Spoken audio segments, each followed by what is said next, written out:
बंदी छोड़ सतगुरु रामपाल जी परमेश्वर जी की जय हो। परम पिता परमात्मा सारी सृष्टि के रचनहार, कुल मालिक, असंख्य ब्रह्मांडों के स्वामी, जगत गुरु, तीनों लोकों में प्रवेश करके सबका धारण पोषण करने वाले, राजाधिराज, आत्माधार, नाथों के नाथ, देवों के देव महादेव, सर्वेश्वर महेश्वर, मृत्युंजय, अजरो अमर, आदि अनादि सनातनी प्रभु, जगत पिता जगदीश्वर, श्री श्री 1008 की उपाधि के वास्तविक अधिकारी, अकाल मूरत शब्द स्वरूपी राम वासुदेव, सर्वगतम ब्रह्म, परम पूज्य, प्रथम पूज्य, परम संत, परम पुरुष, परम धनी, परम दयालु, सत्य कबीर, हक्का कबीर, अल्लाहु कबीर, अल्लाहु अकबर, बाखबर, अल्लाह ताला, जगत के तारणहार, जगत के मुक्तिदाता, जगत के जगन्नाथ, हारे के सहारे, हिंदुओं के राम, मुसलमानों के अल्लाह, सिखों के वाहिगुरु, ईसाइयों के मसीह, दया के सागर दयानिधि, करुणा के सागर करुणानिधि, स्वयंभू परिभू, संकट मोचन, कष्ट हरण, मंगल करण, दुख भंजन, अविगत कबीर,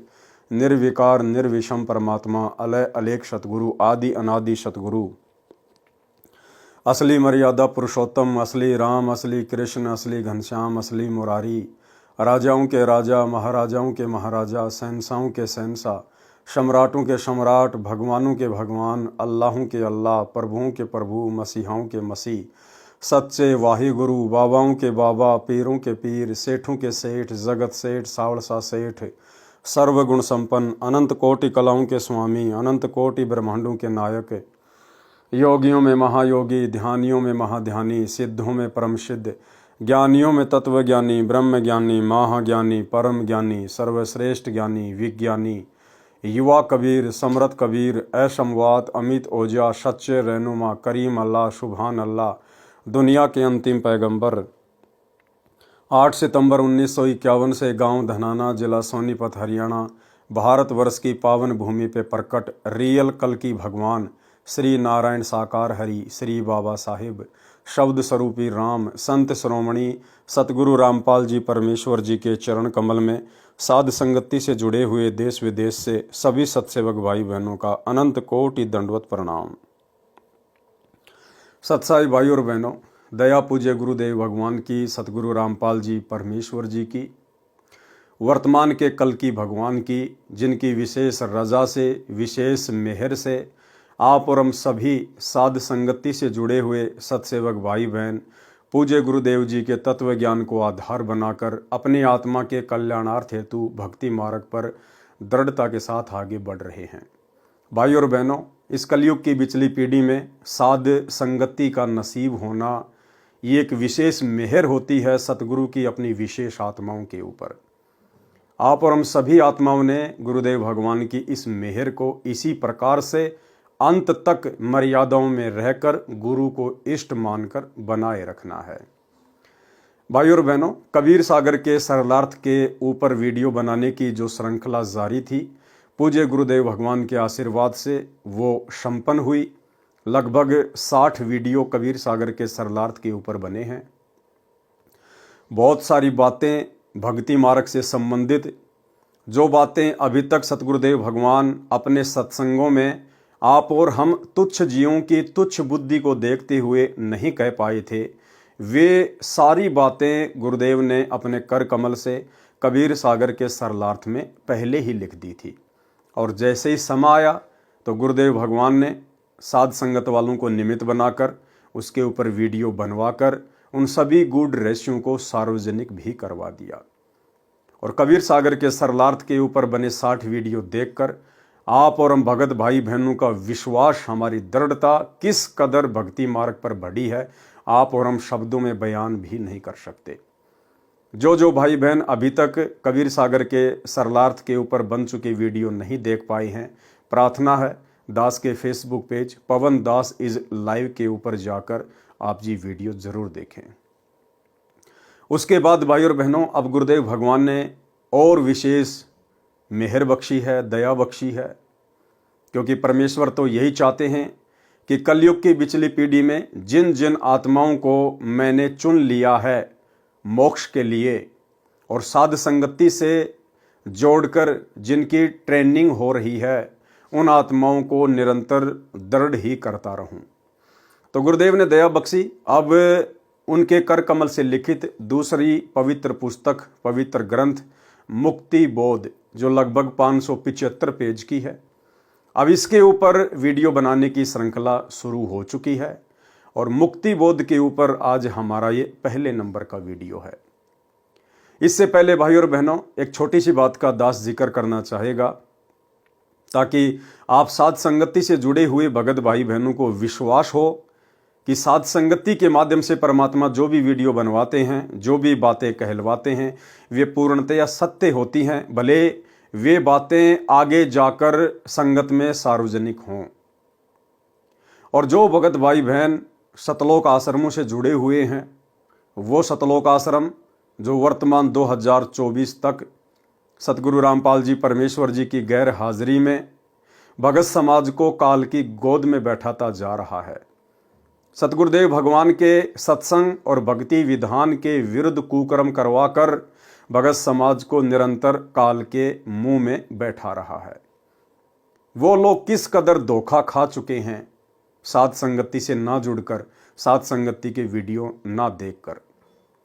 दास सन 2018 से ही आप सभी भाई बहनों को सार नाम को लेकर एक बात कहता आ रहा है कि भाई और बहनों, आप लोगों ने अपनी नादानी और अज्ञानता का परिचय देते हुए सन 2018 से वर्तमान 2024 तक इन सतलोक आश्रमों में जाकर अपने पूज्य गुरुदेव भगवान की गैर हाजिरी में जो सार नाम लिया है, जो सार शब्द लिया है, वो पूर्णतया फर्जी है।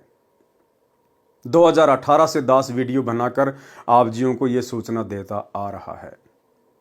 बहुत सारे भगत भाई बहनों के ये बातें गले नहीं उतरी कि भाई वो फर्जी कैसे हो सकता है, हमें तो डीवीडी से दिया जाता है, डीवीडी में तो गुरुजी बोल रहे हैं, फिर वो फर्जी कैसे हुआ। लेकिन दास आप लोगों को एक ही बात बोलता आया था कि भाई और बहनों, अभी तक गुरुदेव ने किसी को ओरिजिनल सार नाम दिया ही नहीं है। सार शब्द की तो आप बात ही छोड़ दीजिए, अभी तक संगत में कोई ओरिजिनल सार नाम के योग्य हुआ ही नहीं है। 2018 से दास आप जियों को ये बातें बोलता आ रहा है और साथ में ये भी कहता आया है कि सार नाम के योग्य यदि आत्मा हो रही हैं, तैयार हो रही हैं, तो केवल साध संगति से जुड़कर हो रही हैं। आने वाले समय में जब पूज्य गुरुदेव भगवान हिसार जेल से अपने मिशन को पूरा करके बाहर आएंगे, तो सर्वप्रथम ओरिजिनल सार नाम की दया अपने सत्सेवक बच्चों के ऊपर करेंगे। और वर्तमान में गुरुदेव भगवान ने डीवीडी में जो सार नाम अपने खुद की वीडियो में डाल रखा है, वो सार नाम ओरिजिनल नहीं है। वो सार नाम गुरुदेव ने केवल संगत की परीक्षार्थ उस वीडियो में डाल रखा है, उस डीवीडी में डाल रखा है। और अभी तक गुरुदेव भगवान ने जिन जिन आत्माओं को सन 1994 से लेकर बरवाला कांड 2014 तक आश्रमों में अपने मुख कमल से या डीवीडी से जो सार नाम दिया है, वो भी ओरिजिनल सार नाम नहीं है। क्योंकि आज वर्तमान में गुरुदेव के जेल जाने के बाद भी वही डीवीडी वाला सार नाम भगत समाज को दिया जा रहा है। लेकिन इन दोनों में फर्क बहुत ज्यादा है।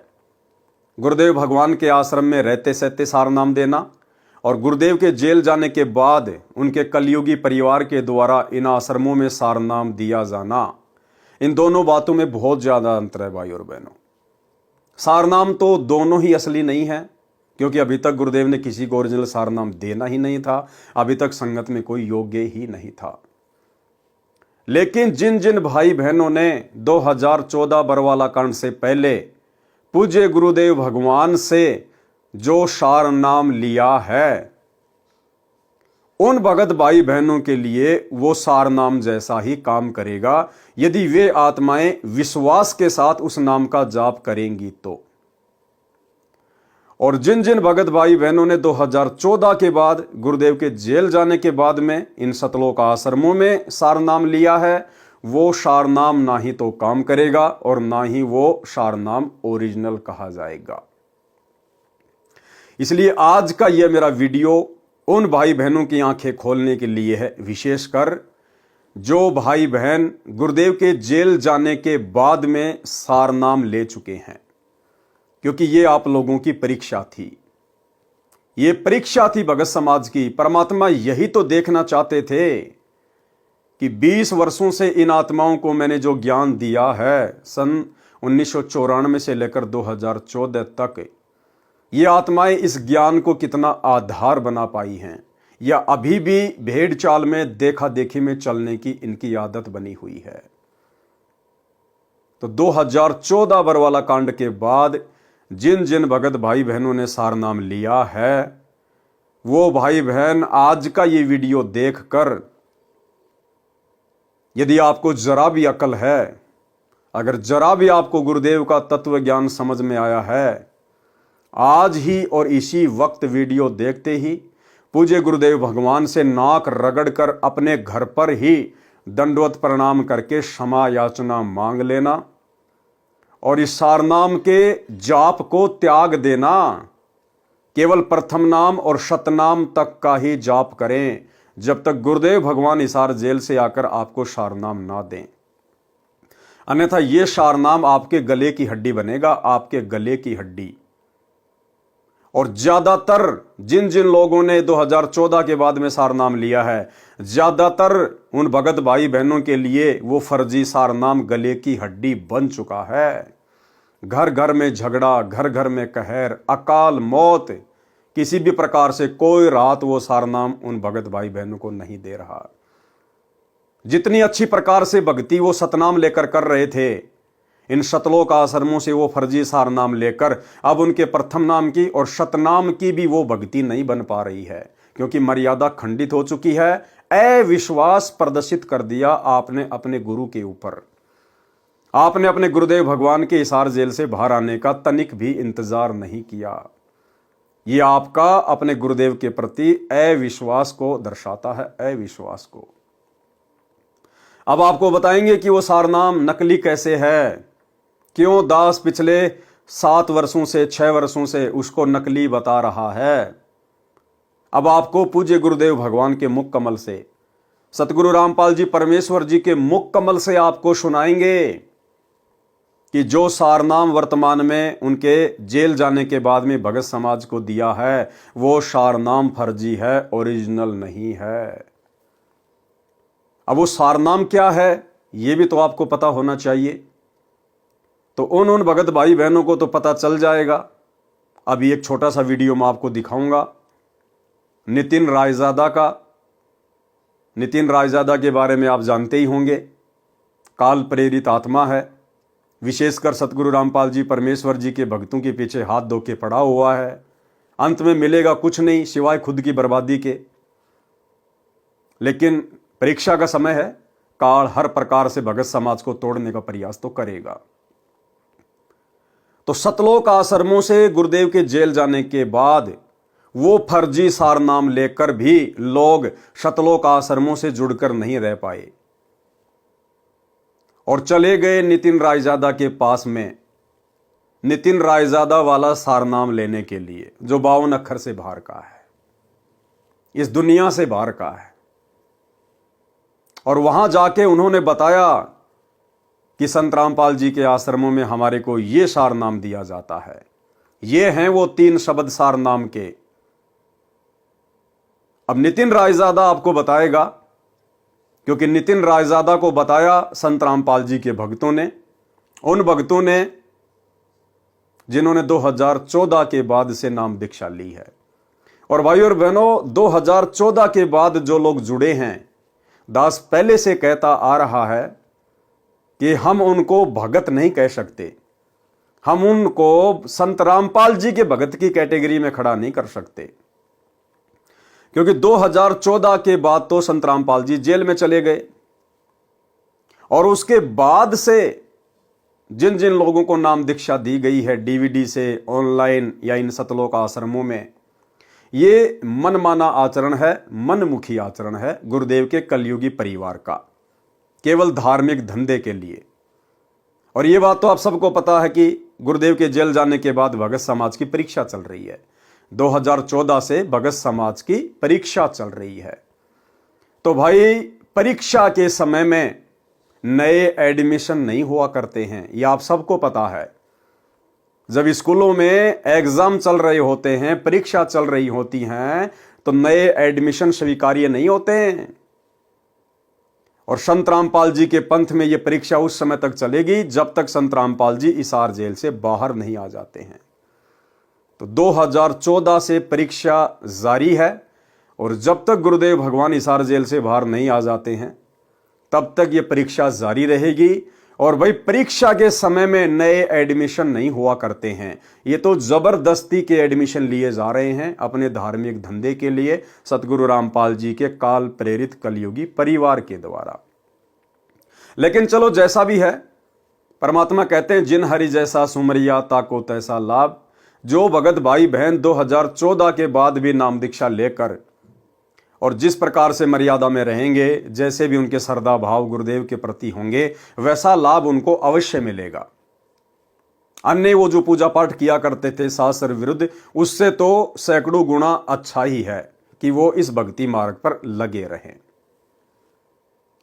तो अब आपको मैं नितिन रायजादा का, जो कि पूरी तरह से आध्यात्मिक क्षेत्र में बावड़ी बूंच आदमी है, अध्यात्म का कै भी उसको पता नहीं है, काल प्रेरणा से केवल सतगुरु रामपाल जी के भक्तों को तोड़ने का प्रयास कर रहा है।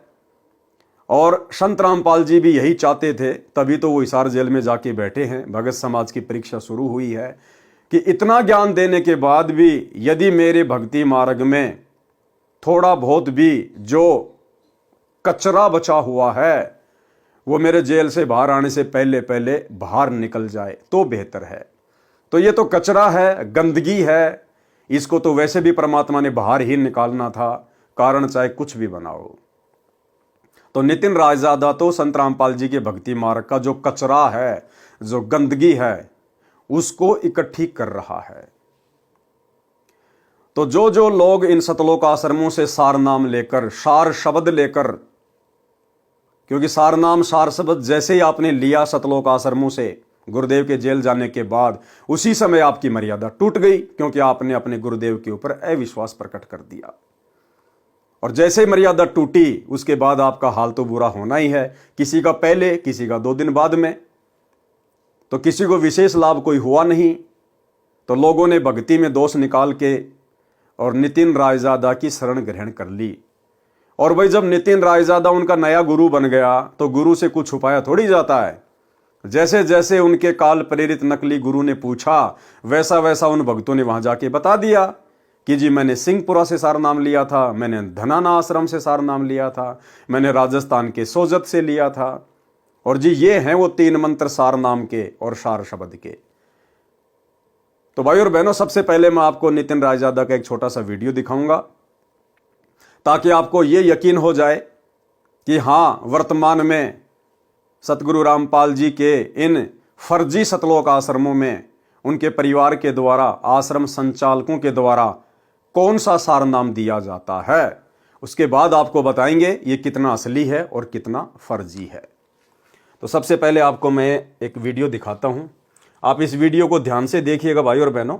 और मेरे द्वारा ये जो वीडियो चलाया जा रहा है, ये इस मूर्ख प्राणी की कोई जो है प्रसिद्धि के लिए नहीं चलाया जा रहा, केवल आप भगत भाई बहनों की आंखें खोलने के लिए, आपको सत्य से परिचित करवाने के लिए।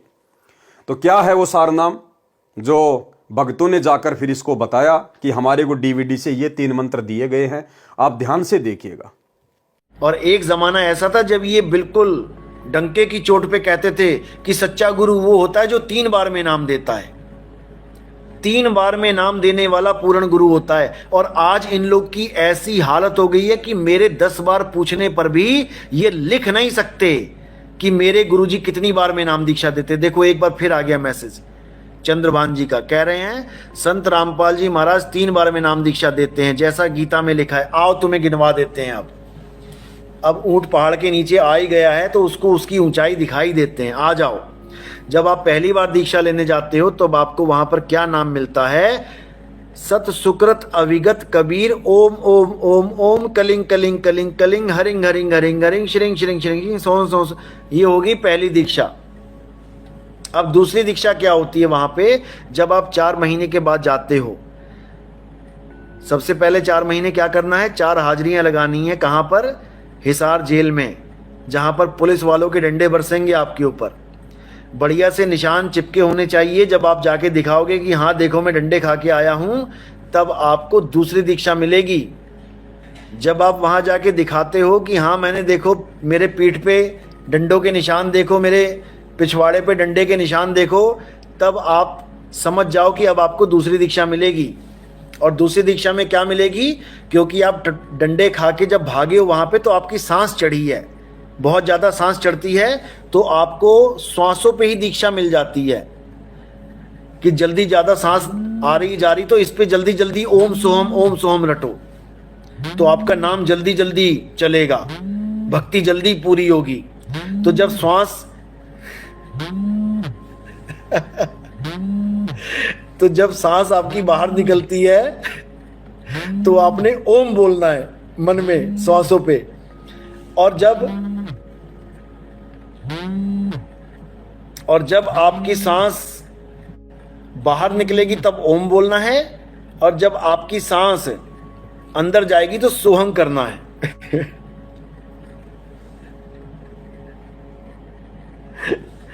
तो जब ओम सोहम चलेगा, तो ये आपकी दूसरी दीक्षा हो जाएगी।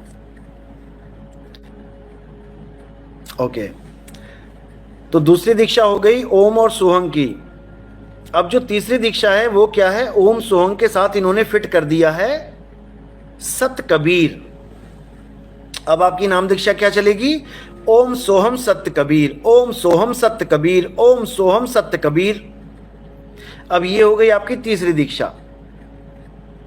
ये तीसरा खेल है आपका।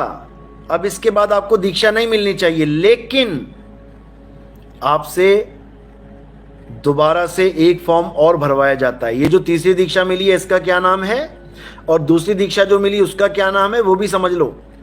जो प्रथम दीक्षा मिली वो तो आपको पहली दीक्षा मिल गई, देवी देवताओं के नाम। जो दूसरी ओम सोहम की दीक्षा मिली वो है सतनाम, रामपाल जी का डुप्लीकेट सतनाम। और जो तीसरी दीक्षा मिली वो क्या है, वो है सार नाम। सार नाम में भी खेल खत्म नहीं हुआ अभी ये दीक्षाओं का। तीसरी दीक्षा के बाद आपको एक और फॉर्म भरवाया जाता है जिसको कहते हैं सार शब्द। अब सार शब्द में क्या देते हैं ये लोग, अच्छे से समझ लो। जो ओम सोहंग सत्य कबीर, ओम सोहंग सत्य कबीर चल रहा है, उसमें केवल आ का डंडा जोड़ देना है। क्योंकि वहां जेल के बाहर डंडे खा के आए हो ना, पहली दीक्षा के बाद डंडा जोड़ा गया ना, पहली दीक्षा के बाद भी डंडा जोड़ा जाता है और तीसरी दीक्षा के बाद भी डंडा ही जोड़ा जाता है।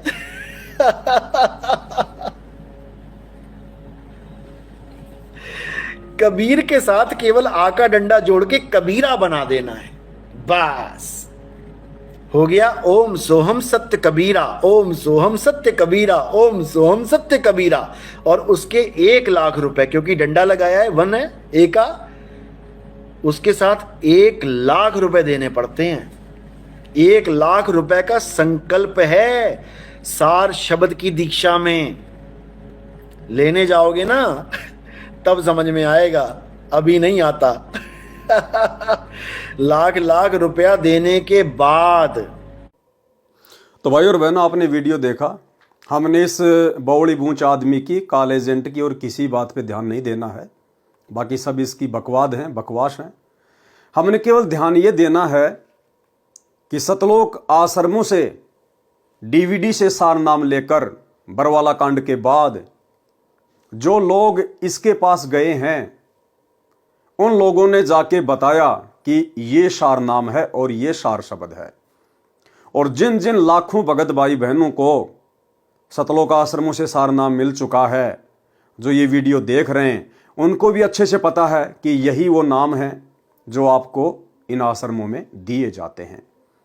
तो ये वीडियो मेरा दिखाने का केवल एक मकसद यही था कि आपको ये पता चल जाए कि वो मंत्र क्या हैं जो वर्तमान में इन सतलोक आश्रमों में दीक्षा के रूप में दिए जा रहे हैं। बाकी ये मंत्र मालूम हो जाने से, इन मंत्रों को देख लेने से या जाप कर लेने से किसी का मोक्ष नहीं है।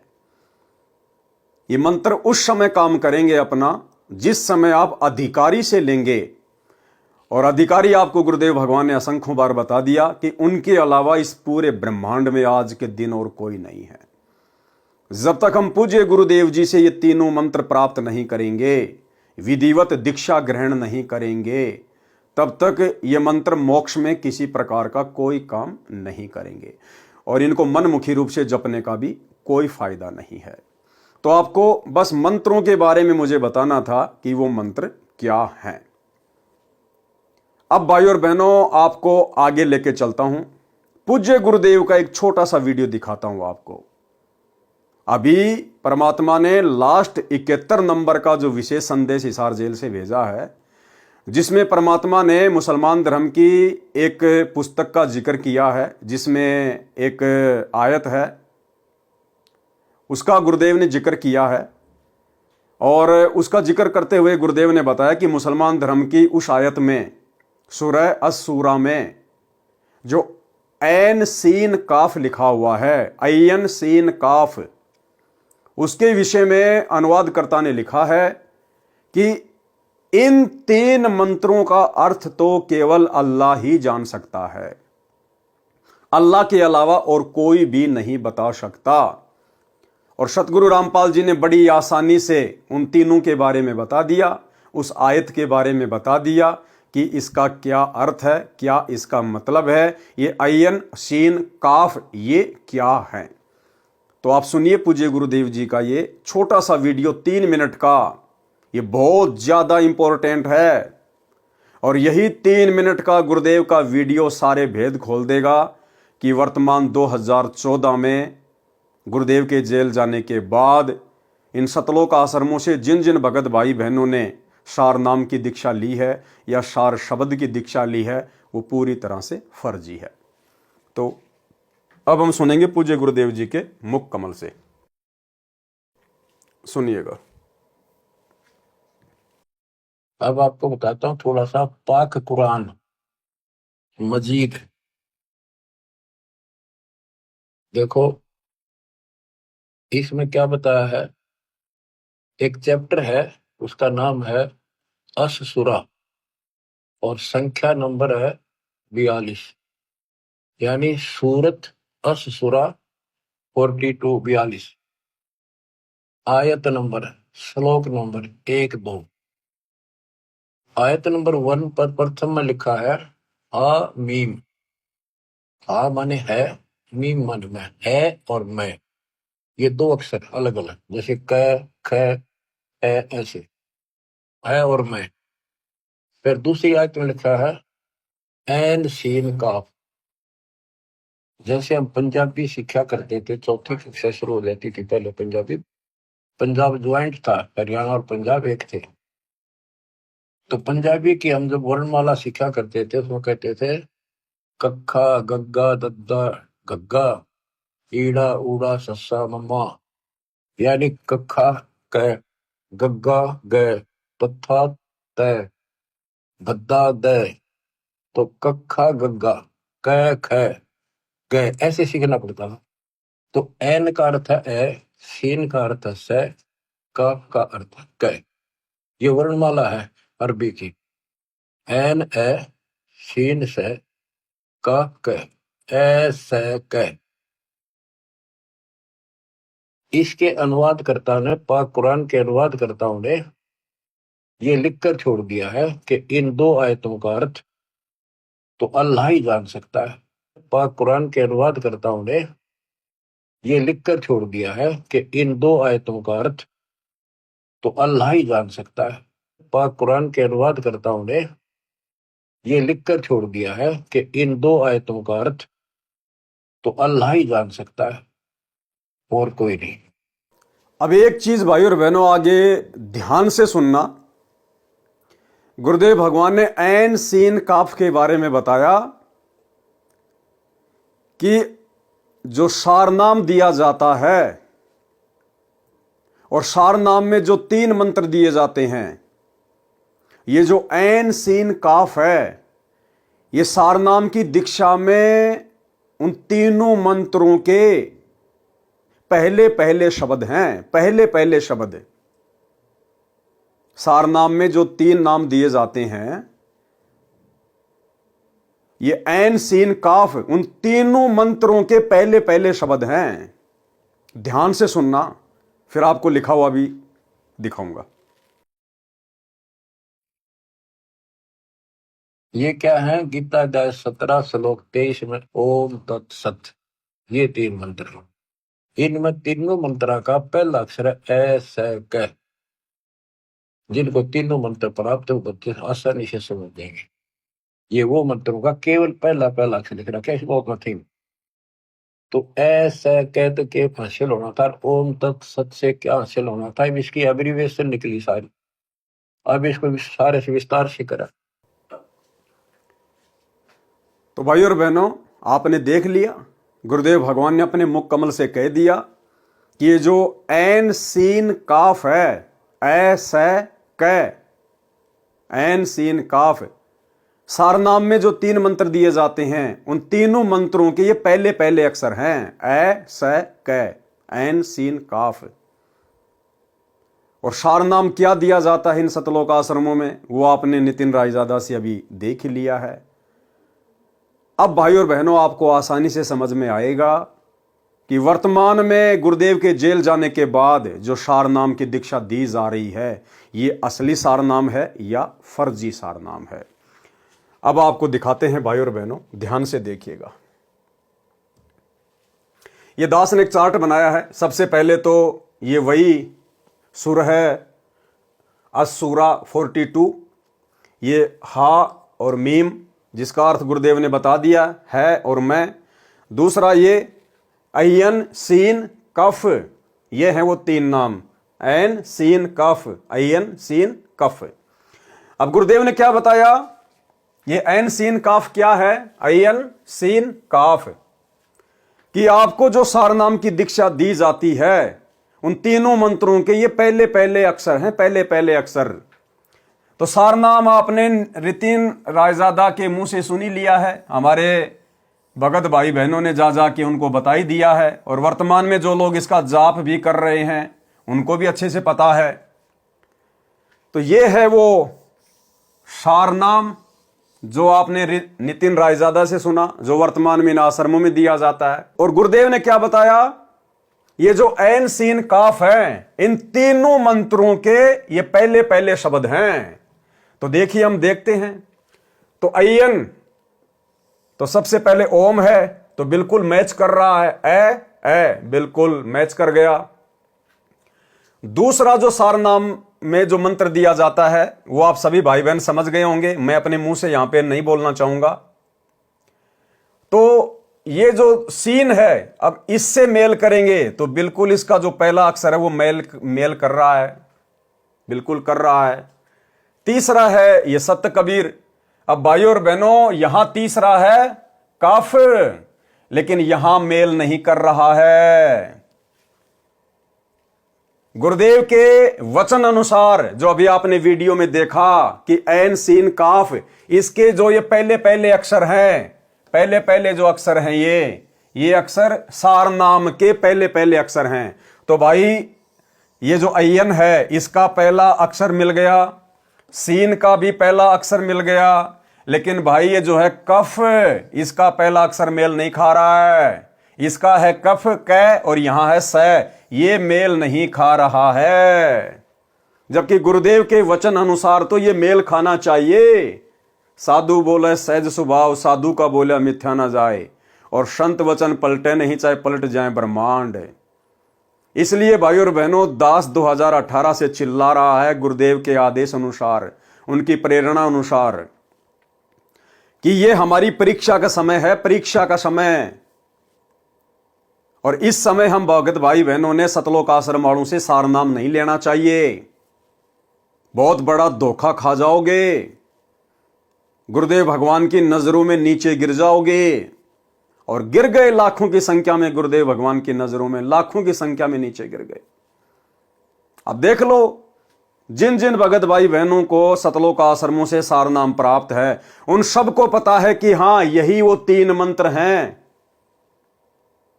जो हमें डीवीडी से दिए गए हैं।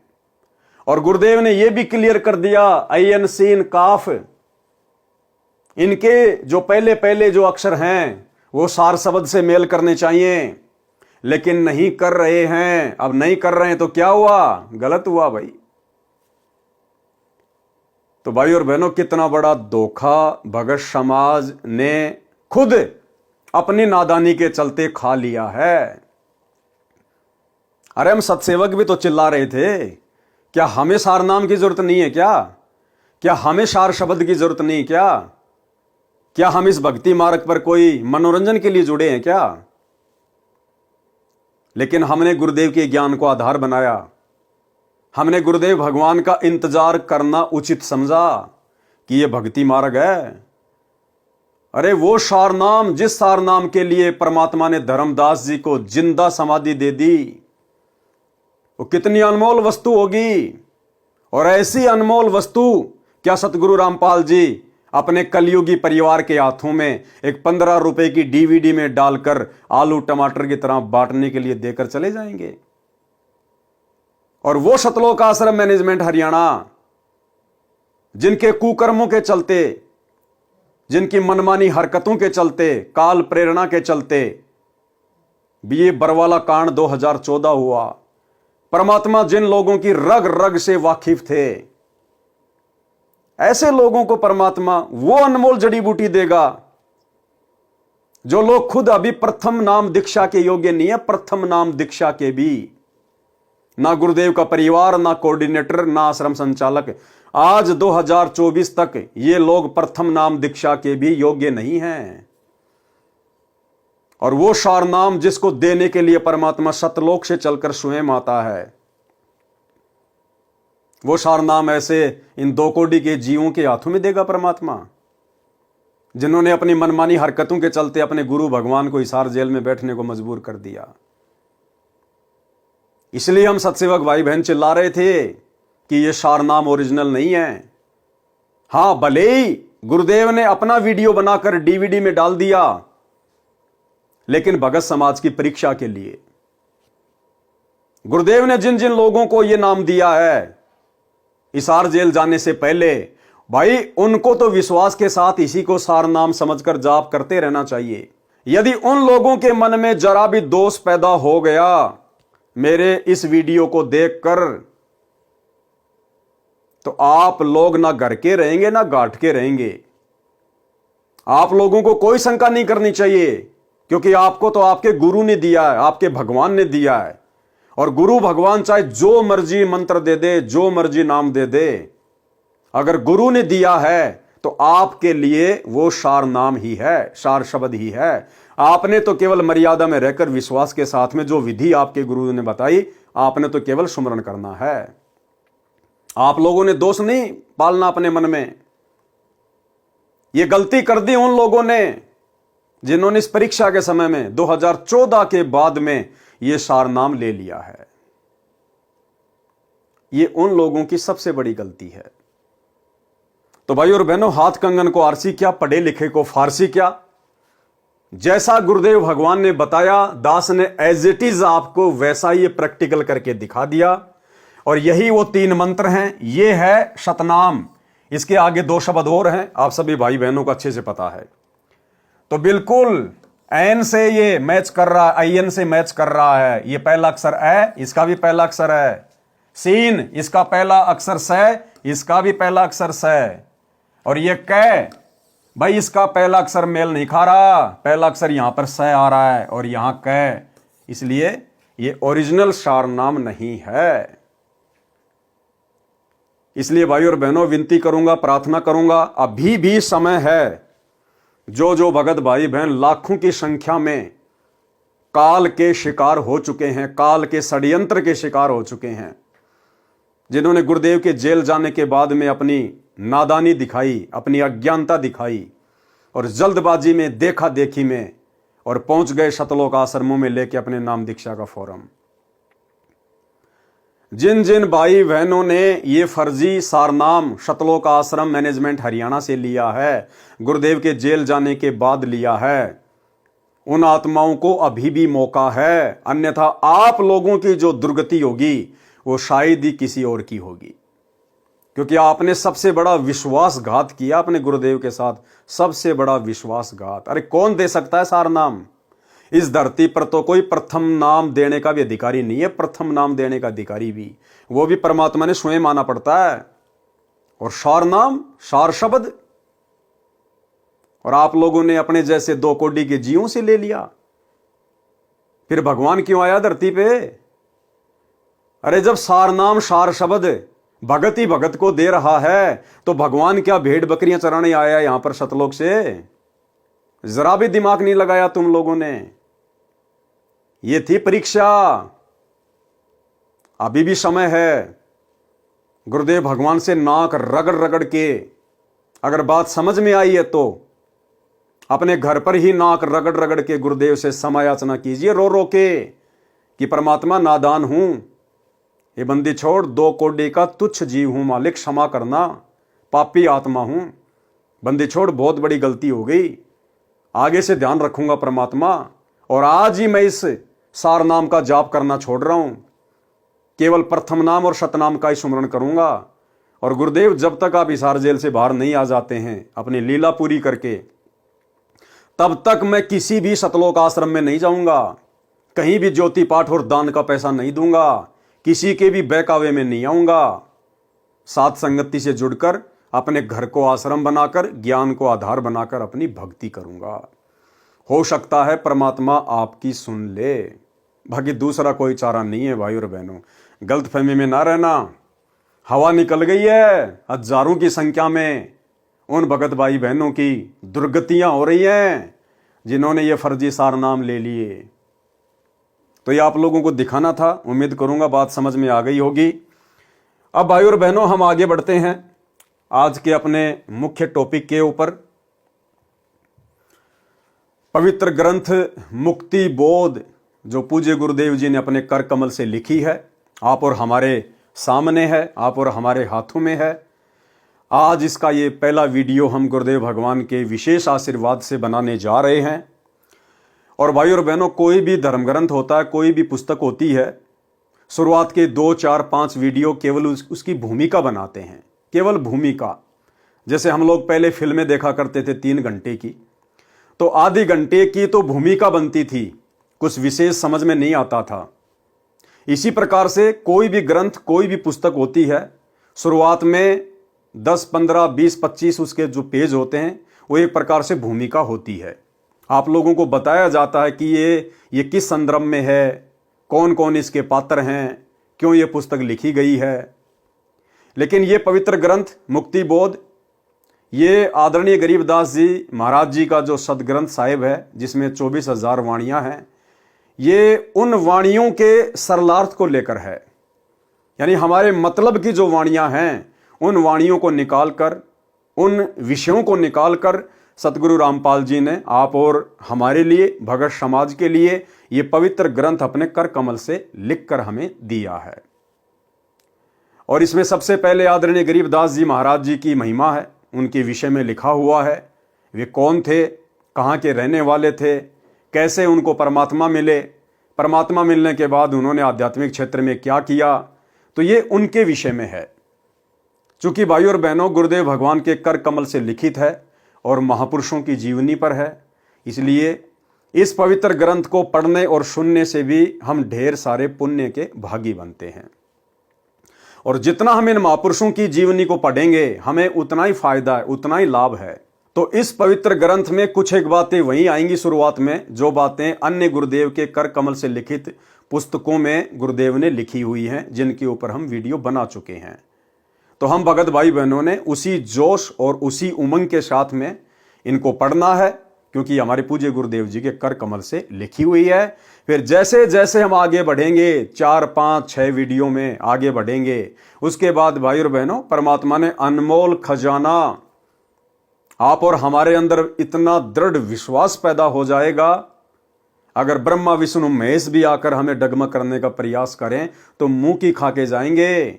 फिर ये छोटे मोटे काल के एजेंट, भला इनकी तो औकात ही क्या है, जिनके चक्कर में सतलोक आश्रमों से फर्जी सार नाम सार शब्द लेकर लोग अपने जीवन का सत्यानाश करवाने के लिए जा रहे हैं। तो अब हम शुरुआत करते हैं पूज्य गुरुदेव भगवान के कर कमल से लिखित इस पवित्र ग्रंथ से। मुक्ति बोध निवेदन। इस पवित्र पुस्तक मुक्ति बोध में संत गरीबदास जी के अमर ग्रंथ के सरलार्थ से कुछ अंग लिखे हैं जो भिन्न पुस्तक बनाई है। इसमें संत गरीबदास जी के अमर ग्रंथ के सरलार्थ की एक झलक है। दूसरे शब्दों में सरलार्थ का नमूना यानी सैंपल है। जैसे कुएं से एक बाल्टी जल निकालकर उसे पीकर जांचा जाता है कि मीठा है या खारा है। अन्य उदाहरण, व्यापारी लोग बोरी में परखी मारकर कुछ माल निकालकर जांच कर लेते हैं कि बोरी में कैसा माल है।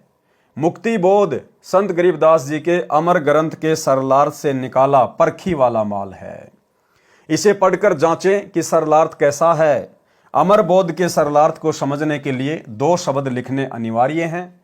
ये 2 शब्द अमर ग्रंथ संत गरीबदास जी के सरलार्थ में सर्वप्रथम लिखे हैं, जो अमर बोध तथा मुक्ति बोध को समझने में सहयोगी हैं। अब पढ़ें 2 शब्द। 2 शब्द। संत गरीबदास जी के अमर ग्रंथ की अमृतवाणी का सरलार्थ प्रारंभ करने से पूर्व कुछ आवश्यक जानकारी कराना अनिवार्य समझता हूं। श्री सदग्रंथ साहिब में अधिक वाणी संत गरीबदास महाराज जी की हैं। संत गरीबदास जी का जन्म गांव छुडानी, जिला झज्जर, हरियाणा प्रांत में सन 1717 विक्रमी संवत 1774 में हुआ। गांव छुडानी में गरीबदास जी महाराज का नानका है। ये गांव करोथा, जिला रोहतक, हरियाणा के रहने वाले धनखड़ गोत्र के थे। इनके पिता श्री बलराम जी का विवाह गांव छुडानी में श्री शिवलाल सिहाग की बेटी रानी देवी से हुआ था। श्री शिवलाल जी का कोई पुत्र नहीं था, इसलिए श्री बलराम जी को घर जमाई रख लिया था। गांव छुडानी में रहते 12 वर्ष हो गए थे, तब संत गरीबदास जी महाराज जी का जन्म गांव छुडानी में हुआ था। श्री शिवलाल जी के पास 2500 बीघा, बड़ा बीघा जो वर्तमान के बीघा से 2.75 गुना बड़ा होता था, इतनी जमीन थी, जिसके वर्तमान में 1400 एकड़ जमीन बनती है।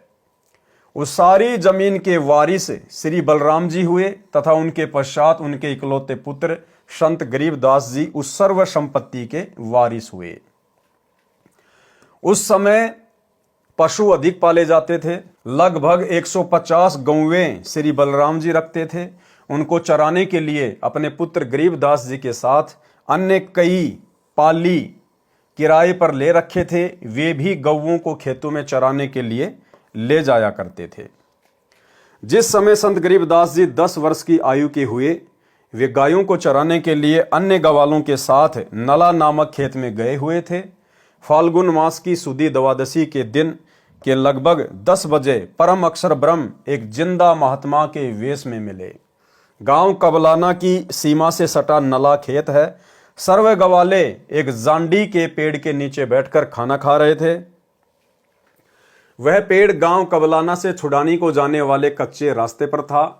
वर्तमान में सरकार ने उस रास्ते पर सड़क का निर्माण करवा दिया है। परमेश्वर कबीर जी सतलोक से पेड़ से कुछ दूरी पर उतरे। रास्ते रास्ते कबलाना की ओर छुडानी को जाने लगे। जब गवालों के पास आए तो गवालों ने कहा, बाबा जी आदेश। राम राम। परमेश्वर जी ने कहा, राम राम। गवालों ने कहा कि बाबा जी खाना खाओ। परमेश्वर जी ने कहा कि खाना तो मैं अपने गांव से खाकर चला था। गवालों ने कहा कि महाराज खाना नहीं खाते तो दूध तो अवश्य पीना पड़ेगा। हम अतिथि को कुछ खाए पिए बिना नहीं जाने देते। परमेश्वर ने कहा कि मुझे दूध पिला दो, और सुनो, मैं कंवारी गाय का दूध पीता हूं। जो बड़ी आयु के पाली यानी गवाले थे, उन्होंने कहा कि आप तो मजाक कर रहे हो, आप जी की दूध पीने की नीयत नहीं है। कंवारी गाय भी कभी दूध देती है। परमेश्वर ने फिर कहा कि मैं कंवारी गाय का दूध पीऊंगा। गरीबदास बालक ने एक बछिया जिसकी आयु 1.5 वर्ष की थी, जिंदा बाबा के पास लाकर खड़ी कर दी। परमात्मा ने बछिया की कमर पर आशीर्वाद भरा हाथ रख दिया। बछिया के स्तन लंबे लंबे हो गए। एक मिट्टी के लगभग 5 किलोग्राम की समता के पात्र बरोले को बछिया के स्तनों के नीचे रखा। स्तनों से अपने आप दूध निकलने लगा। मिट्टी का पात्र भर जाने पर दूध निकलना बंद हो गया। पहले जिंदा बाबा ने पिया, शेष दूध को अन्य पालियों गवालों को पीने के लिए कहा तो बड़ी आयु के गवाले जो संख्या में 10-12 थे कहने लगे कि बाबा जी, कवारी गाय का दूध तो पाप का दूध है, हम नहीं पिएंगे। दूसरे, आप ना जाने किस जाति के हो, आपका झूठा दूध हम नहीं पिएंगे। तीसरे, ये दूध आपने जादू जंत्र करके निकाला है, हम पर जादू जंत्र का कुप्रभाव पड़ेगा। ये कहकर जिस जांडी के पेड़ के नीचे बैठे थे वहां से चले गए। दूर जाकर किसी वृक्ष के नीचे बैठ गए। तब बालक गरीबदास जी ने कहा कि हे बाबा जी, आपका झूठा दूध तो अमृत है, मुझे दीजिए। कुछ दूध बालक गरीबदास जी ने पिया। परमेश्वर जिंदा वेशधारी ने संत गरीबदास जी को ज्ञान उपदेश दिया, तत्व ज्ञान, सूक्ष्म वेद का ज्ञान बताया। संत गरीबदास जी के अधिक आग्रह करने पर परमेश्वर ने उनकी आत्मा को शरीर से अलग किया और ऊपर के रूहानी मंडलों की सैर कराई। एक ब्रह्मांड में बने सर्व लोकों को दिखाया। श्री ब्रह्मा, श्री विष्णु तथा शिव जी से मिलाया। उसके पश्चात ब्रह्मलोक तथा श्री देवी दुर्गा का लोक दिखाया। फिर 10वें द्वार ब्रह्मरंध्र को पार करके ब्रह्म काल के 21 ब्रह्मांडों के अंतिम छोर पर बने 11वें द्वार को पार करके अक्षर पुरुष के 7 संख ब्रह्मांडों वाले लोक में प्रवेश किया। संत गरीबदास जी को सर्व ब्रह्मांड दिखाए, अक्षर पुरुष से मिलाया। पहले उसके 2 हाथ थे, परंतु परमेश्वर के निकट जाते ही अक्षर पुरुष ने 10,000 हाथों का विस्तार कर लिया। जैसे मोर पक्षी अपने पंखों को फैला लेता है, अक्षर पुरुष को जब संकट का अंदेशा होता है तब ऐसा करता है।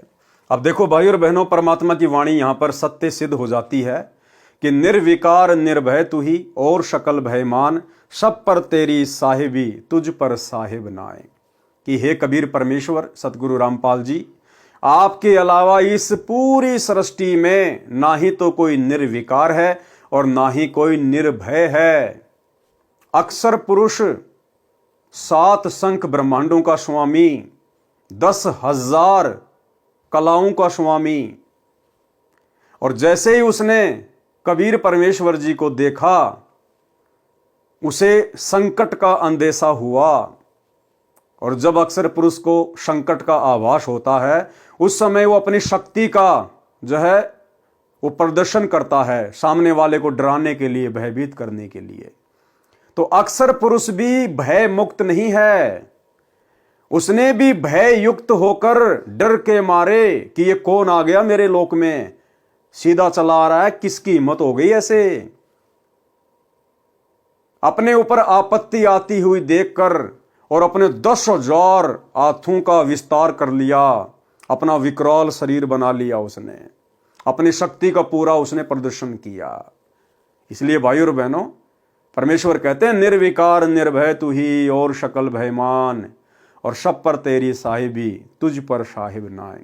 तो सृष्टि में एकमात्र जो निर्विकार परमात्मा है, निर्भय परमात्मा है, सतगुरु रामपाल जी परमेश्वर जी हैं, जो यहां पर सिद्ध होता है।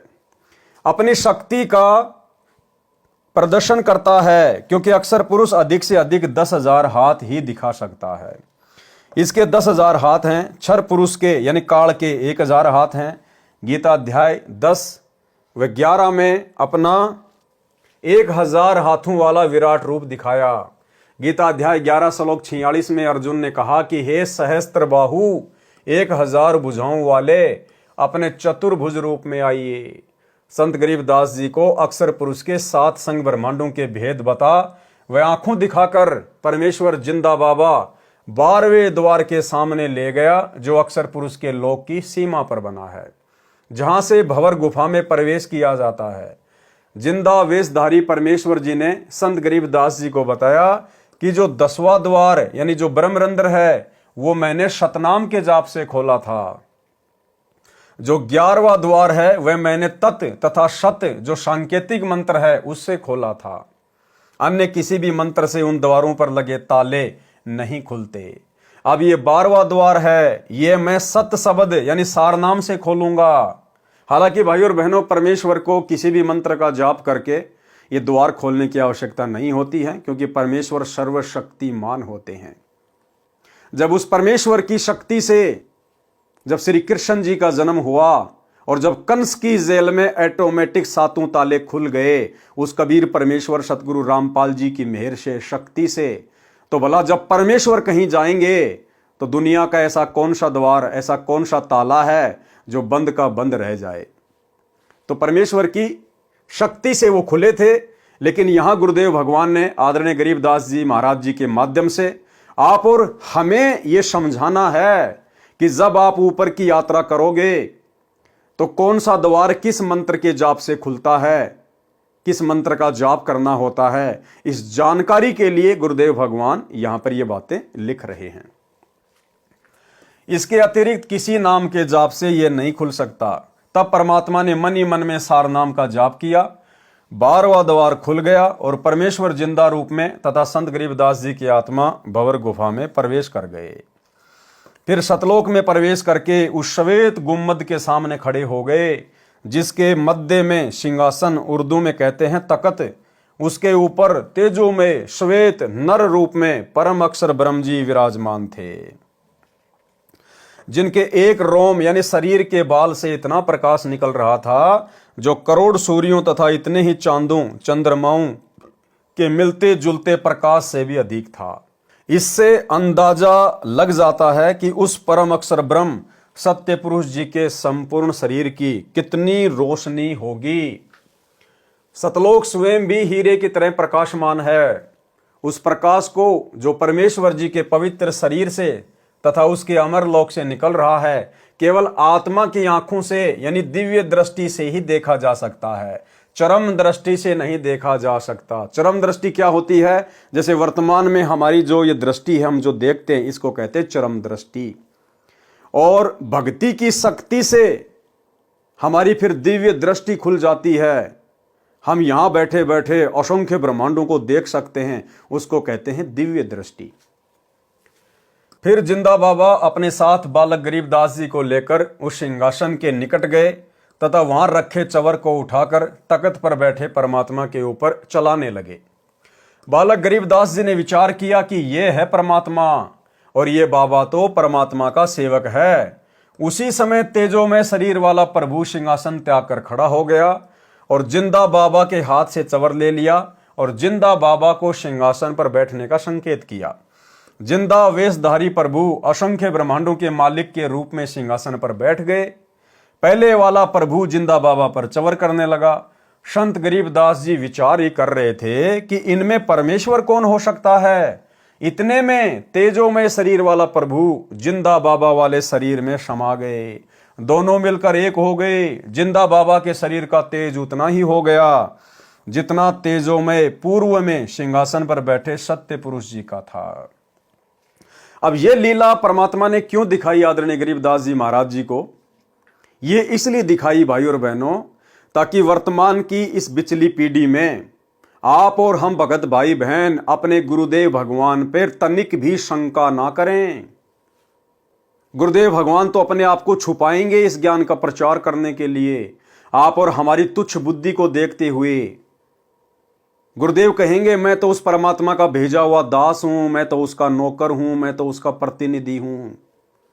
लेकिन ये जो उदाहरण परमेश्वर ने पहले ही साबित कर दिए हैं, अपने एफिडेविट तैयार कर दिए हैं, आत्माओं को सतलोक दिखा दिखाकर अपने गवाह के रूप में जो पेश कर दिए हैं, इन उदाहरणों से हमने शिक्षा लेनी है कि वो कबीर परमात्मा स्वयं ही धरती पर गुरु रूप में प्रकट होता है। स्वयं ही जिस प्रकार गरीबदास जी को लगा सतलोक में सिंहासन पर तेजोमय परमात्मा के रूप को देखकर कि भाई असली परमात्मा तो ये है और जो जिंदा बाबा मुझे नीचे से ऊपर लेकर आया है ये तो यहां का कोई नौकर है, कोई सेवक है। लेकिन आगे गरीबदास जी ने देखा कि जो सिंहासन पर जो तेजोमय रूप में बैठा है वो खड़ा हुआ और जो जिंदा बाबा था, जो नीचे से गरीबदास जी को ऊपर लेकर गया था, वो सिंहासन पर बैठ गया और पहले वाला परमात्मा जिंदा बाबा के ऊपर चवर कर रहा है। अब गरीबदास जी सोच ही रहे थे कि इनमें भाई परमात्मा कौन है। इतने में वो तेजोमय शरीर वाला परमात्मा जो जिंदा बाबा पे चवर कर रहा था, वो उस जिंदा बाबा के शरीर में समा गया और जिंदा बाबा का जो नूर था, शरीर का जो तेज था, वो उतना ही हो गया। एक रोमकूप में यानी एक बाल में 1 करोड़ चंद्रमा, 1 करोड़ सूरज, इससे भी कहीं ज्यादा मिली जुली रोशनी, और वो चंवर अपने आप हो रहा है, अपने आप। तब गरीबदास जी को समझ में आया कि भाई जो जिंदा बाबा नीचे से मुझे ऊपर लेकर आया है, जो मेरा गुरु है, जिसने मुझे प्रथम नाम के नीचे दीक्षा दी, भाई ये तो स्वयं ही असंख्य ब्रह्मांडों के स्वामी हैं, ये स्वयं ही परमात्मा है। और उसके बाद में फिर जिंदा बाबा ने गरीबदास जी को क्या बताया। आप और हम भगत भाई बहनों की शंका समाप्त करने के लिए कि कलयुग की बिचली पीढ़ी में, उस मोक्ष के प्राइम टाइम में अपने गुरु को हल्के में मत ले लेना, अपने गुरु को परमात्मा के अलावा मत मान लेना। कबीरा तेनर अंध हैं जो गुरु को कहते, और हरि के रूठे ठोर है, गुरु रूठे नहीं ठोर। यानी अपने गुरु को हमने अन्य दृष्टि में नहीं देखना है कि परमात्मा तो कोई सतलोक में बैठा है कबीर जी, और हमारे गुरु जी तो उनके भेजे हुए प्रतिनिधि हैं, उनके अवतार हैं। नहीं, बहुत बड़ी मार खा जाएंगे इस कलयुग की बिचली पीढ़ी में। हर युग में हम केवल यही तो एक गलती करते आ रहे हैं, आज उसी गलती को हमने सुधारना है। कौन सी गलती? आज से पहले हमने कभी भी गुरु रूप में आए हुए कबीर परमात्मा को परमात्मा नहीं माना। हमने केवल उनको अपना गुरु ही माना और भगवान मानते रहे, ब्रह्मा विष्णु महेश को, अन्य शक्तियों को, जिनको भी हम पहले पूजा करते थे। और ये गलती वर्तमान में भाई और बहनों आप और हमने करने से बचनी है। हमारा गुरु, हमारा कबीर, हमारा इष्ट, हमारा परमेश्वर एक ही है, सतगुरु रामपाल जी परमेश्वर। फिर आदरणीय गरीबदास जी को क्या बताया जिंदा बाबा ने। कुछ ही क्षणों में परमेश्वर बोले, हे गरीबदास, मैं असंख्य ब्रह्मांडों का स्वामी हूं, मैंने ही सर्व ब्रह्मांडों की रचना की है, सर्व आत्माओं को वचन से मैंने ही रचा है, 5 तत्व तथा सर्व पदार्थ भी मैंने ही रचे हैं, क्षर पुरुष यानी ब्रह्म तथा अक्षर पुरुष व उनके लोकों को भी मैंने उत्पन्न किया है, इनको इनके तप के बदले में सर्व ब्रह्मांडों का राज्य मैंने ही प्रदान किया है। मैं 120 वर्ष तक पृथ्वी पर कबीर नाम से जुलाही की भूमिका करके आया हूं। तब गरीबदास जी को समझ में आया कि भाई ये तो खाली गुरु नहीं, ये तो सब कुछ है। गुरु भी यही, सतगुरु भी यही, और सत्य पुरुष भी यही। और वर्तमान में भाई और बहनों आप और हमें कैसे विश्वास हो? विश्वास तो देखो हमने ज्ञान से करना पड़ेगा। बाकी हमारे विश्वास को और अधिक दृढ़ करने के लिए बहुत सारे भगत भाई बहनों के इंटरव्यू हैं, जिनको सतगुरु रामपाल जी परमेश्वर सतलोक लेकर गए, उनकी आत्मा को शरीर से निकाल कर लेके गए। जैसे गरीबदास जी की आत्मा को परमात्मा लेकर गए थे, इसी प्रकार असंख्य भक्तों को सतगुरु रामपाल जी परमेश्वर उसी विधि से सतलोक लेकर गए, हमें विश्वास दिलाने के लिए। कुछ एक इंटरव्यू हैं जो दास आपको दिखा देता है, और ये इंटरव्यू देखने के बाद में आप भगत भाई बहनों को भली भांति समझ में आ जाना चाहिए कि वर्तमान में हम उस दाढ़ी मूंछ वाली कबीर जी की फोटो को कबीर जी मानकर जो पूज रहे हैं, अपने घर पर उस फोटो को सजा के रखे हैं, दरबार में लगा के रखे हैं, जून के महीने में हम उस फोटो का कबीर प्रकट दिवस मना रहे हैं, हम कितनी बड़ी भूल कर रहे हैं। हम अपने गुरु को कबीर क्यों नहीं मान पा रहे? तो ये 2-3 इंटरव्यू छोटे छोटे हैं, जैसे ही आप इनको सुनोगे हो सकता है आपको विश्वास हो जाए। और विश्वास ना होने की भाई और बहनों वैसे तो कोई गुंजाइश गुरुदेव भगवान ने अपने सत्संगों में छोड़ी नहीं है, लेकिन फिर भी परमात्मा चाहते हैं कि जब तक इन आत्माओं को यह दृढ़ विश्वास नहीं होगा कि मेरा गुरु ही कबीर है, मेरा गुरु ही परमात्मा है, तब तक इनकी बात इस कलयुग की बिचली पीढ़ी में भी मोक्ष वाली बन नहीं पाएगी। तो भाई और बहनों अब मौका ना चूकिए, ना तो गुरुदेव ने कोई कमी छोड़ी है और ना ही भगत भाई बहनों के इंटरव्यू के माध्यम से परमात्मा ने कोई कमी रखवाई है। सुनिए इंटरव्यू। उतार है। एक दिन मैंने खुद को ही प्रश्न पूछा, तो चलो एक बार टेस्ट करके देखते हैं कि सच में संत रामपाल जी कबीर साहब क्या उतारे क्या।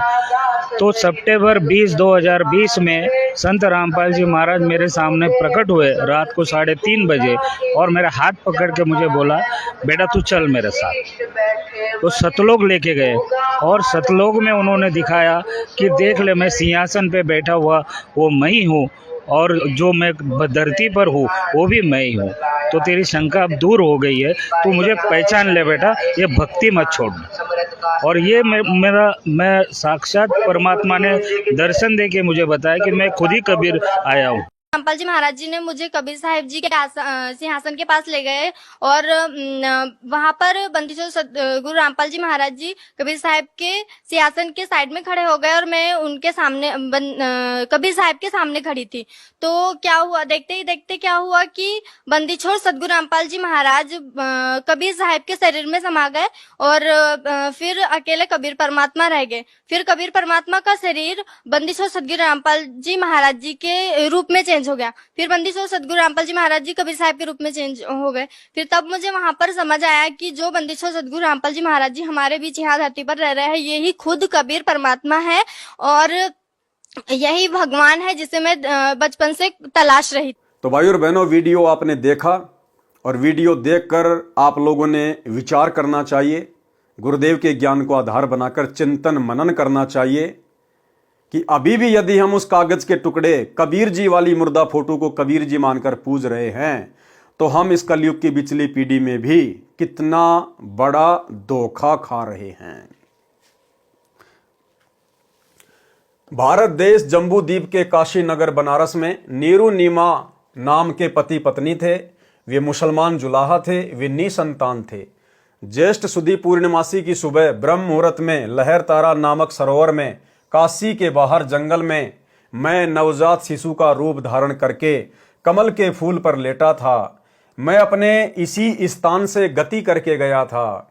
नीरू जुलाहा तथा उसकी पत्नी प्रतिदिन उसी तालाब पर नहाने जाया करते थे। उस दिन मुझे बालक रूप में प्राप्त करके अत्यंत खुश हुए। मुझे अपने घर ले गए। मैंने 25 दिन तक कुछ भी आहार नहीं किया था। तब शिवजी एक साधु के वेश में उनके घर गए। वह सब मेरी ही प्रेरणा थी। शिव से मैंने कहा था कि मैं कंवारी गाय का दूध पीता हूं। तब नीरू एक बछिया लाया।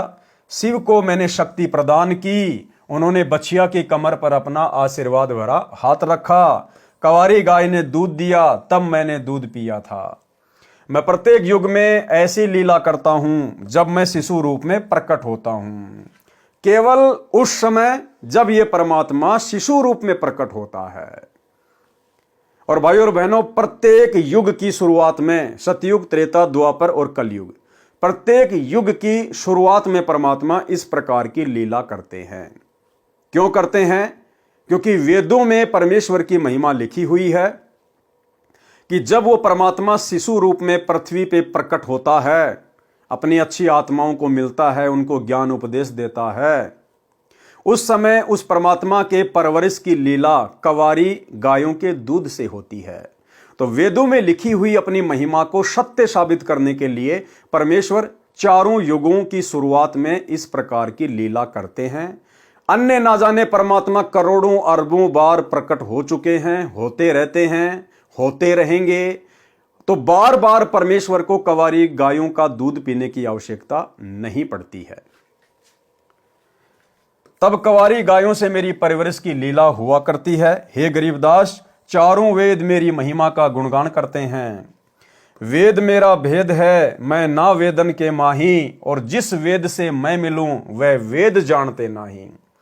कि भाई वेदों में केवल मेरी महिमा लिखी हुई है, मेरे बारे में बताया गया है, परमात्मा कौन है, कैसा है, कहाँ रहता है, उसका नाम क्या है, लेकिन वेदों में परमेश्वर के प्राप्त करने की विधि नहीं लिखी हुई है।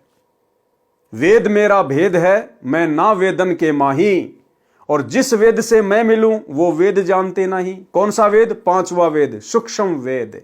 उस सूक्ष्म वेद में परमेश्वर प्राप्ति की कंप्लीट विधि लिखी हुई है, लेकिन उस सूक्ष्म वेद को आम व्यक्ति नहीं पढ़ सकता, उन वाणियों का अनुवाद नहीं कर सकता, खुलासा नहीं कर सकता। उस पांचवें वेद सूक्ष्म वेद का ज्ञान देने के लिए उस कबीर परमेश्वर को स्वयं ही धरती पर सतगुरु रूप में आना पड़ता है और वे स्वयं ही सूक्ष्म वेद का खुलासा करते हैं। ऋग्वेद मंडल 9 सूक्त 1 मंत्र 9 में लिखा है कि जब परमेश्वर शिशु रूप में पृथ्वी पर प्रकट होते हैं तो उनकी परवरिश की लीला कंवारी गायों द्वारा होती है। मैं सतयुग में सतसुकृत नाम से प्रकट हुआ था, त्रेता युग में मुनिंद्र नाम से तथा द्वापर में करुणामय नाम से, और संवत 1455 ज्येष्ठ सुधी पूर्णमासी को मैं कलयुग में कबीर नाम से प्रकट व प्रसिद्ध हुआ था। ये सब प्रसंग सुनकर संत गरीबदास जी ने कहा कि परवरदिगार, ये ज्ञान मुझे कैसे याद रहेगा। तब परमेश्वर जी ने बालक गरीबदास जी को आशीर्वाद दिया और कहा कि मैंने तेरा ज्ञान योग खोल दिया है, अध्यात्म ज्ञान तेरे अंतःकरण में डाल दिया है। अब आप असंख्य युगों के पहले से लेकर वर्तमान तथा भविष्य का ज्ञान भी याद रखोगे। दूसरी ओर नीचे पृथ्वी पर शाम के 3 बजे के आसपास अन्य गवालों चरावाहों को याद आया कि गरीबदास नहीं है, लाओ उठाकर। तब एक पाली गया, उसने दूर से आवाज लगाई कि हे गरीबदास आजा, गायों के सामने खड़ा होकर अपनी बारी कर, हम बहुत देर से खड़े हैं।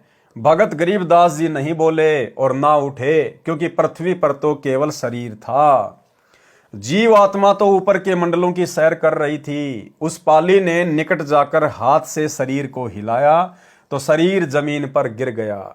पहले सुखासन पर स्थिर था। गवाले ने देखा तो बालक गरीबदास जी को मृत पाया। उसने शोर मचाया, अन्य गवाले दौड़े आए। उनमें से एक गांव छुडानी की ओर दौड़ा। छुडानी गांव से गांव कबलाना के रास्ते पर वह जांडी का वृक्ष था जिसके नीचे परमेश्वर जी जिंदा रूप में गरीबदास जी तथा अन्य पालियों के साथ बैठे थे। गांव कबलाना की सीमा के साथ वह खेत सटा हुआ था जो छुडानी गांव का है, जो गरीबदास जी का अपना ही खेत था। वह स्थान गांव छुडानी से 1.5 किलोमीटर दूर है। गांव छुडानी में जाकर उस पाली ने गरीबदास जी के पिता माता नाना नानी को सब हाल बताया कि एक बाबा ने कंवारी गाय का दूध जादू जंत्र करके निकाला। वह दूध हमने तो पिया नहीं, बालक गरीबदास जी ने पी लिया। हमने अभी देखा तो वह मर चुका है। बच्चे के शव को चिता पर रखकर अंतिम संस्कार की तैयारी कर दी। उसी समय परमेश्वर जी ने कहा, हे गरीबदास आप नीचे जाओ, आपके शरीर को नष्ट करने जा रहे हैं। संत गरीबदास जी ने नीचे देखा तो ये पृथ्वी लोक सत्य लोक की तुलना में नरक लोक के समान दिखाई दे रहा था। संत गरीबदास जी ने कहा, हे प्रभु मुझे नीचे मत भेजो, यहीं पर रख लो। और एक सत्संग में भाइयों और बहनों पूज्य गुरुदेव जी ने बताया, सतलोक की तुलना इस गंदे पृथ्वी लोक से की कि एक सूअर वो सारा दिन क्या करता है, गंदी नाली में नाक रगड़ता रहता है, बिष्टा खाता है। और उस सूअर की आत्मा को यदि एक दिन के लिए किसी राष्ट्रपति या प्रधानमंत्री के शरीर में प्रवेश करा दिया जाए और सारा दिन वो क्या क्या सुख भोगेगा, 5 स्टार होटल में खाना खाएगा, एरोप्लेन में यात्रा करेगा, दुनिया भर की सिक्योरिटी होगी, दुनिया भर के नौकर होंगे, और शाम को उसे कहा जाए कि हे जीवात्मा अब आप राष्ट्रपति के शरीर को त्याग कर वापस अपने सूअर वाले शरीर में जाएं, तो भाई और बहनों क्या वो आत्मा वापस सूअर के शरीर में जाने को सहर्ष तैयार हो जाएगी? 100 बार हाथ जोड़ेगी, विनती करेगी कि हे प्रभु मुझे तो इसी के शरीर में रख लो, मुझे तो यहीं रख लो। हे प्रभु जो आनंद यहां है वहां तो सौपन में भी नहीं है। तो भाई और बहनों इसी प्रकार गरीबदास जी के माध्यम से परमेश्वर आप और हमें समझा रहे हैं कि हम जिस गंदे लोक में यहाँ के सुखों को सुख मान के और बिल्कुल स्थिर होके बैठे हैं, सतलोक की तुलना में तो नरक लोक है, नरक गंदगी का ढेर। संत गरीबदास जी ने कहा, हे प्रभु मुझे नीचे मत भेजो, यहीं पर रख लो। तब सत्य पुरुष कबीर जी ने कहा कि आप पहले भक्ति करोगे, जो साधना मैं तुझे बताऊंगा उस भक्ति की कमाई यानी शक्ति से फिर यहाँ स्थायी यानी परमानेंट स्थान प्राप्त करोगे। सामने देख वह तेरा महल है जो खाली पड़ा है, सर्व खाद्य पदार्थ भरे पड़े हैं। नीचे पृथ्वी पर वर्षा होगी तो अन्न होगा, कितनी मेहनत करनी पड़ती है, यहाँ जैसे पदार्थ पृथ्वी पर है ही नहीं। आप नीचे जाओ, प्रथम मंत्र मैंने तुझे दे दिया है, फिर सतनाम भी तुझे प्रदान करके आऊंगा। ये सतनाम 2 अक्षर का होता है, एक ओम अक्षर, दूसरा तत्, ये सांकेतिक है। फिर कुछ समय उपरांत तुझे सार नाम दूंगा। इन सर्व नामों, प्रथम नाम, दूसरा नाम तथा तीसरे नाम की साधना करके ही तू यहां आ सकेगा। मैं हरदम भगत के साथ रहता हूं, तू चिंता मत करना। अब आप शीघ्र जाइए।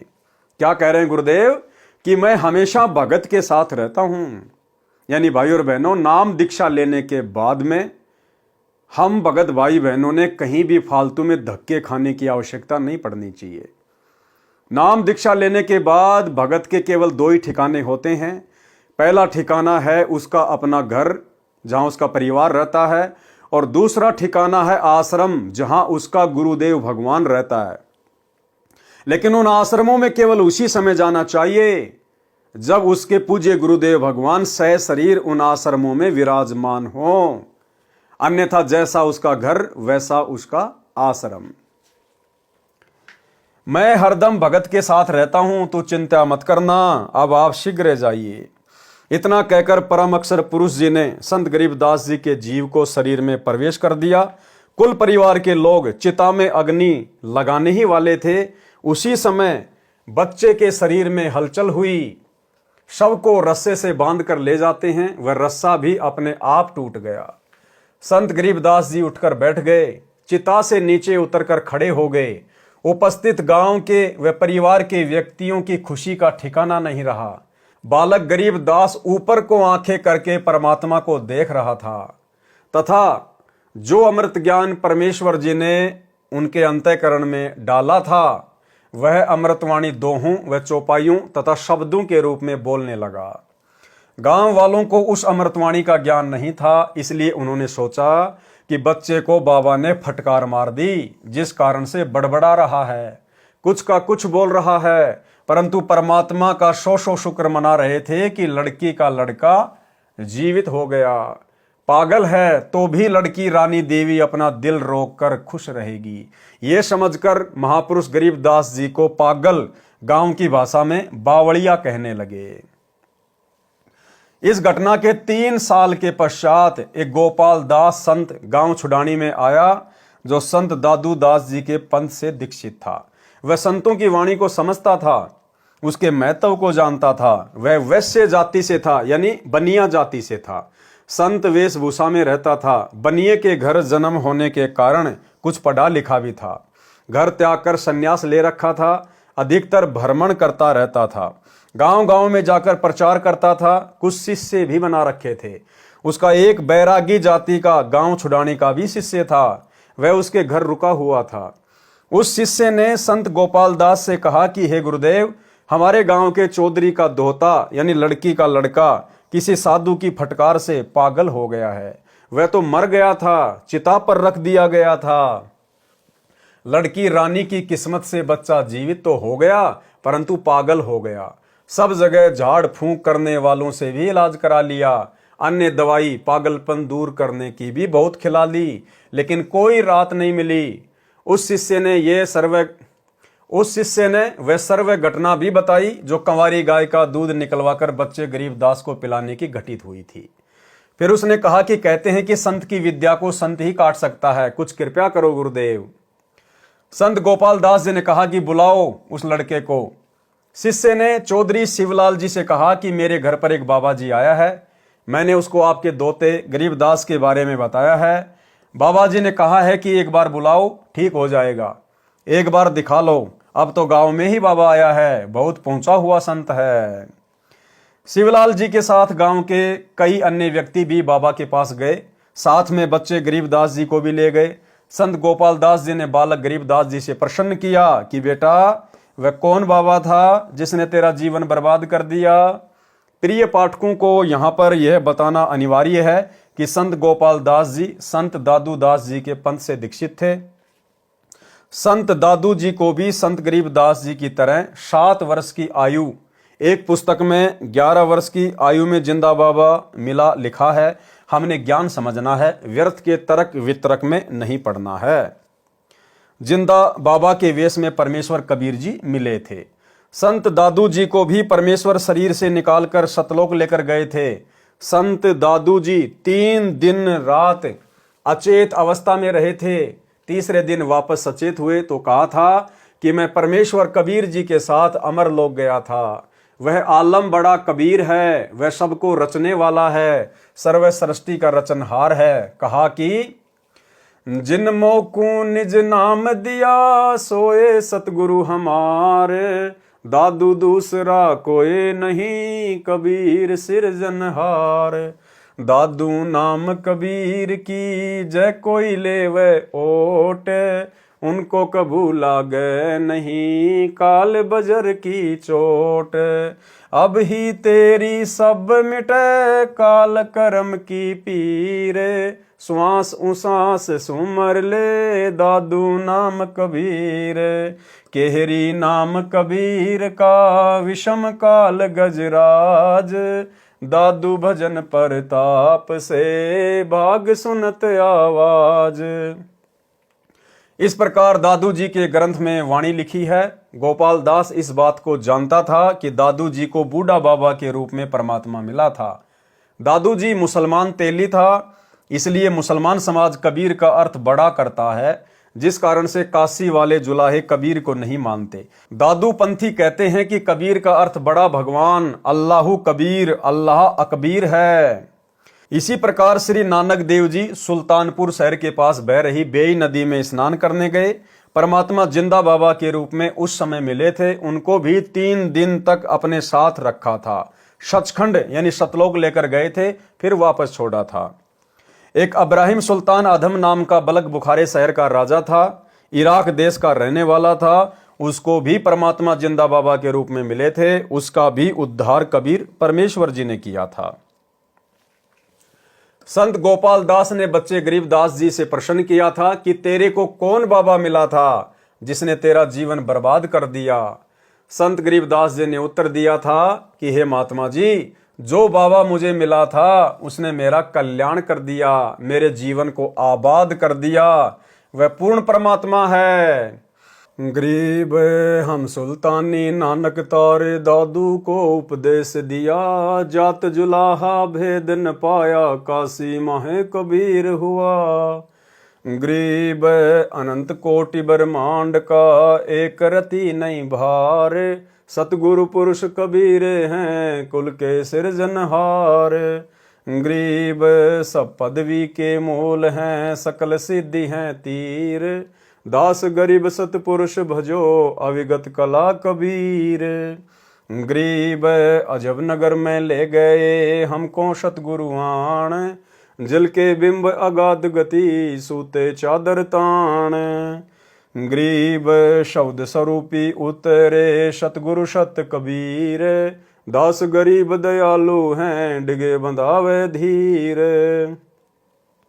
गरीब अलल पंख अनुराग है सुन मंडल रे थीर, दास गरीब उधारिया सतगुरु मिले कबीर। गरीब परपटन वह लोक है जहाँ अदली सतगुरु सार, भक्ति हेत से उतरे पाया हम दीदार। गरीब ऐसा सतगुरु हम मिला है जिंदा जगदीश, सुन विदेशी मिल गया छत्र मुकुट है शीश। गरीब जमजो राजा से डरे धर्मराय धर धीर, ऐसा सतगुरु एक हैं अदली असल कबीर। गरीब माया का रस पिया कर हो गए डामाडोल, ऐसा सतगुरु हम मिला ज्ञान योग दिया खोल। गरीब जमजो राजा से डरे मिटे कर्म के लेख, अदली असल कबीर हैं कुल के सतगुरु एक। संत गरीबदास जी को कौन मिला था? बाबा जी को उसका परिचय दिया। जो ऊपर लिखी वाणियों में संत गरीबदास जी ने स्पष्ट कर दिया है कि जिस परमेश्वर कबीर जी ने हम सबको, संत गरीबदास, संत दादू दास, संत नानक देव तथा राजा अब्राहिम सुल्तानी आदि आदि को पार किया, वह भारतवर्ष के काशी शहर में कबीर जुलाहा नाम से प्रसिद्ध हुआ है। वह अनंत कोटि ब्रह्मांडों का सृजनहार है, वह मुझे मिला था। ये उपरोक्त वाणी बोलकर संत गरीबदास 13 वर्षीय बच्चे चल पड़े। संत गोपाल दास जी समझ गए कि यह कोई सामान्य बच्चा नहीं है, ये तो परमात्मा से मिला है, ऐसी अमृतवाणी बोल रहा है, इस वाणी को लिखना चाहिए। ये विचार करके बालक गरीबदास जी के पीछे पीछे चल पड़ा और कहने लगा कि हे गांव वालों, ये बालक पागल नहीं है, तुम पागल हो। ये क्या बोल रहा है, तुम समझ नहीं सके। मुझे पता चला है ये बच्चा तो अवतार है प्रभु का, इसको तो जिंदा बाबा के रूप में स्वयं भगवान मिले थे। इसी प्रकार हमारे पूज्य दादू साहेब जी को भी मिले थे। दादू जी की सब वाणियां लिखी नहीं गई थी। अब इस बच्चे से सर्व वाणी लिखवाऊंगा, मैं खुद लिखूंगा। ये वाणी कलयुग में अनेकों जीवों का कल्याण करेगी। संत गोपाल दास जी के बार बार आग्रह करने पर संत गरीबदास जी ने कहा, गोपाल दास जी, यदि पूरी वाणी लिखे तो मैं लिखवाऊं, कहीं बीच में छोड़ गए तो नहीं लिखवाऊंगा। संत गोपाल दास जी ने कहा, महाराज जी, मैं तो घर से निकल चुका हूं परमार्थ और कल्याण कराने के लिए। मेरी 62 वर्ष की आयु हो चुकी है, मुझे इससे अच्छा कोई कार्य नहीं है, आप कृपया करें। तब संत गरीबदास जी तथा संत गोपाल दास जी बेरी के बाग में एक जांडी के नीचे बैठकर वाणी को लिखवाने लगे। वह बेरी का बाग संत गरीबदास जी का अपना ही था। उस समय छुडानी गांव के आसपास रेतीला क्षेत्र था, जैसे राजस्थान में है। वहां पर जांडी के वृक्ष अधिक होते थे, उनकी छाया का ही प्रयोग अधिक किया जाता था। इस प्रकार संत गरीबदास जी ने परमात्मा से प्राप्त तत्व ज्ञान आंखों देखा हाल वाणी रूप में बोला तथा संत गोपाल दास जी ने लिखा। लगभग 6 महीनों तक ये कार्य किया गया। फिर जब जब किसी से वार्ता होती तो संत गरीबदास जी वाणी बोला करते थे, तो अन्य व्यक्ति भी लिख लिया करते थे, जिन सबको मिलाकर एक ग्रंथ रूप में हाथ से लिखा गया है। संत गरीबदास जी के समय से ही इस ग्रंथ का पाठ करना प्रारंभ हो गया था। अब देखो भाई और बहनों, क्या कह रहे हैं परमात्मा कि संत गरीबदास जी के समय से ही, यानी लगभग 300 वर्ष पहले ही इस अमर ग्रंथ का पाठ शुरू हो चुका था। लेकिन आज तक कोई भी संत, साधु, महात्मा, भगत, चाहे वो गरीबदास पंथ से संबंधित हों, आज तक इस सदग्रंथ साहिब का खुलासा नहीं कर पाया, इन वाणियों का अनुवाद नहीं कर पाया। केवल पाठ ही करते रहे, वाणियां ही बोलते रहे, लेकिन अनुवाद आज तक कोई नहीं कर पाया, क्योंकि अनुवाद तो स्वयं लिखने वाले ने ही करना था। अनुवाद तो स्वयं पूर्ण ब्रह्म परमेश्वर कबीर देव ने ही करना था। तो लिखने वाला भी गरीबदास जी के रूप में स्वयं कबीर परमात्मा ही था। और वर्तमान में जो इस अमर ग्रंथ का सरलार्थ सन 1994 से कर रहे हैं, जिसमें पूरे विश्व की सभी भाषाओं का समावेश है, इस अमर ग्रंथ को अमर पुरुष ही खोल कर बता सकता है।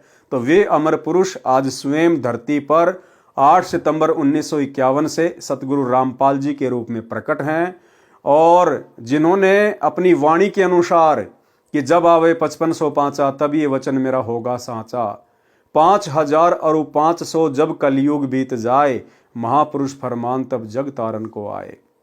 सन 1994 में सतगुरु रामपाल जी परमेश्वर जी ने अपने यथार्थ 13वें कबीर पंथ की शुरुआत की, और परमेश्वर जी ने शुरुआती समय में सन 2000 तक केवल आदरणीय गरीबदास जी महाराज जी के सदग्रंथ साहिब का ही खुलासा किया है। जब आप जिंद सत्संग 1997 में, रोहतक सत्संग, काठमंडी सत्संग जब आप ये सुनेंगे तो आपको पता चलेगा कि सन 1994 से लेकर सन 2000 तक सतगुरु रामपाल जी परमेश्वर जी ने आदरणीय गरीबदास जी महाराज जी के सदग्रंथ को आधार बनाकर ही सत्संग किए थे। संत गरीबदास जी के समय से ही इस ग्रंथ का पाठ करना प्रारंभ हो गया था। इसको कुछ वर्षों पूर्व टाइप करवाया गया था। इसके अतिरिक्त परमेश्वर कबीर जी ने जो सूक्ष्म वेद अपने मुख कमल से बोला था, उस अमृत सागर कबीर सागर से निकालकर कुछ अमृतवाणी ग्रंथ के अंत में लिखी हैं। इस पवित्र अमृतवाणी की पुस्तक को अमर ग्रंथ नाम दिया है। इस अमृतवाणी का अब सरलार्थ प्रारंभ किया जाता है। लेखक तथा सरलार्थकर्ता संत रामपाल दास, सतलोक आश्रम, टोहाना रोड, बरवाला, जिला हिसार, हरियाणा। तो भाई और बहनों, पवित्र ग्रंथ मुक्ति बोध के सरलार्थ पर आज केवल हम इतना ही लेंगे और कल रात्रि 8 बजे सभी भाई बहन एक बार फिर से दास के फेसबुक पेज पवन दास इस लाइव के ऊपर लाइव जुड़िए। इसके आगे के पार्ट में परमेश्वर ने क्या कुछ आप और हम सभी भगत भाई बहनों के लिए लिखा है उसको हम कल के वीडियो में जानेंगे, देखेंगे, समझेंगे। परमेश्वर हम सब पर इसी प्रकार से दया बना के रखें, हम सबको परमेश्वर समय दें। तो आज के वीडियो में केवल इतना ही। गुरुदेव हमें आज्ञा दें, इजाज़त दें, आशीर्वाद दें। बंदी छोड़ सतगुरु रामपाल जी भगवान की जय हो।